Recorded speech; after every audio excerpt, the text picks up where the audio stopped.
I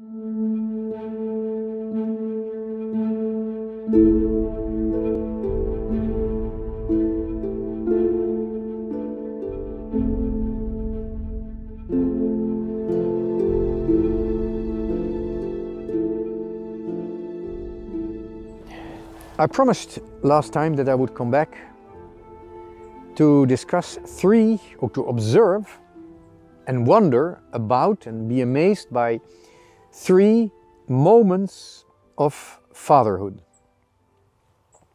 3 important contemplative moments in fatherhood, where the father sees and in a certain way is amazed.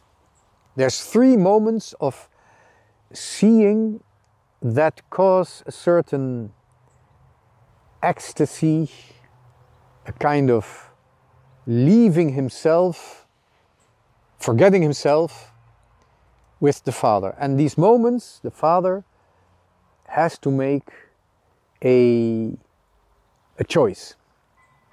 He is sort of invited to act. What are these 3 contemplative moments of fatherhood? There's the first moment, the middle moment, and the last moment. The first moment of the father is when he discovers the woman. The woman that can be the mother of his child.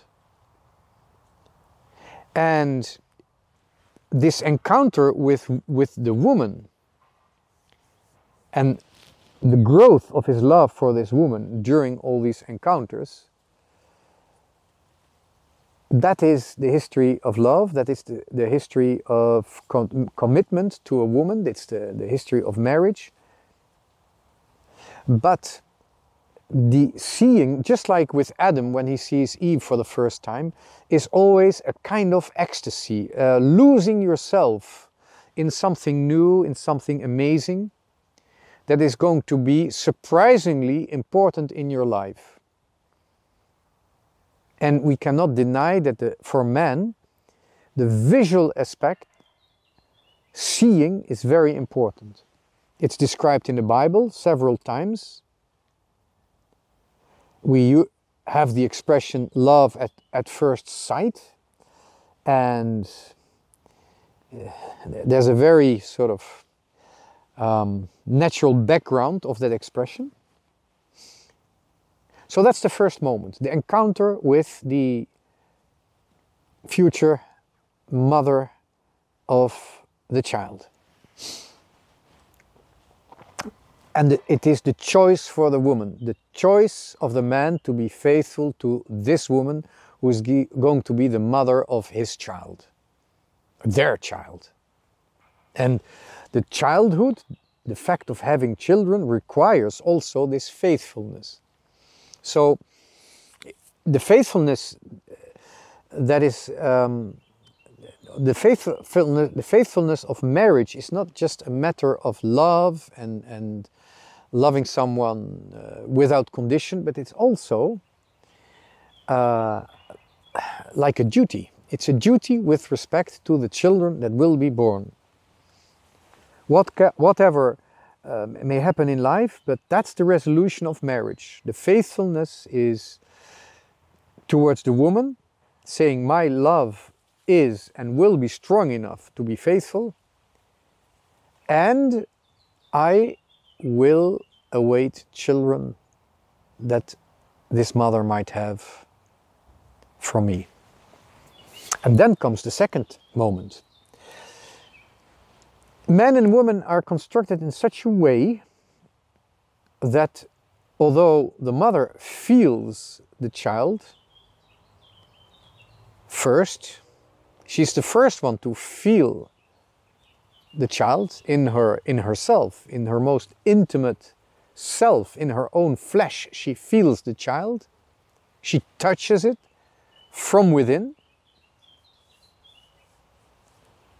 But the father is the first to see the face of the child. At birth, the father can be, and I think should be, the first to see the face of the child. It's again seeing.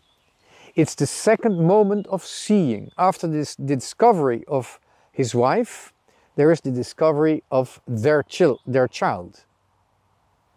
And again, he must choose. He must consciously say, and he must be virtuous enough to say, this is my child. This child is given to me to educate.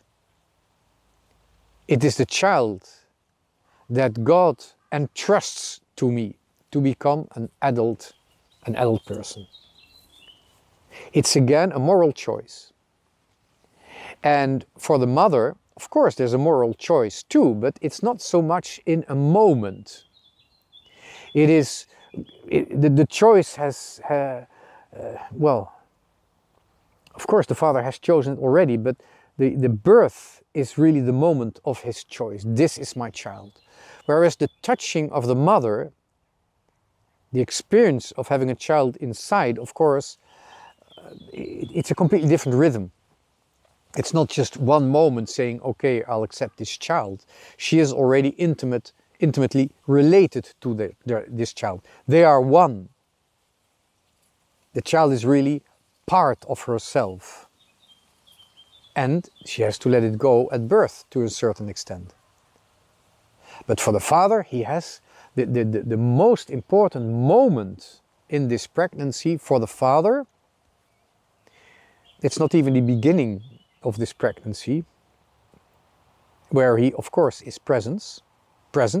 But don't forget that he is not in any way, or in a very mysterious way, the father is present during the conception of the new child, whereas the mother is more than present during the conception of the child. It's in her.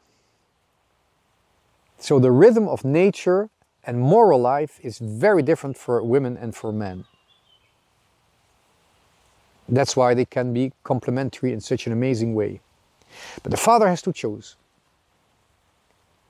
And in fact, after these two moments of seeing and choosing, seeing the future mother and choosing her, seeing the child, the face of the child, and choosing it, or confirming the choice already made, there's this third moment of seeing the child, maybe not from a distance, but still just seeing, without being able to act, without any need to act, seeing the child, what he has become, what he has achieved, the full seeing.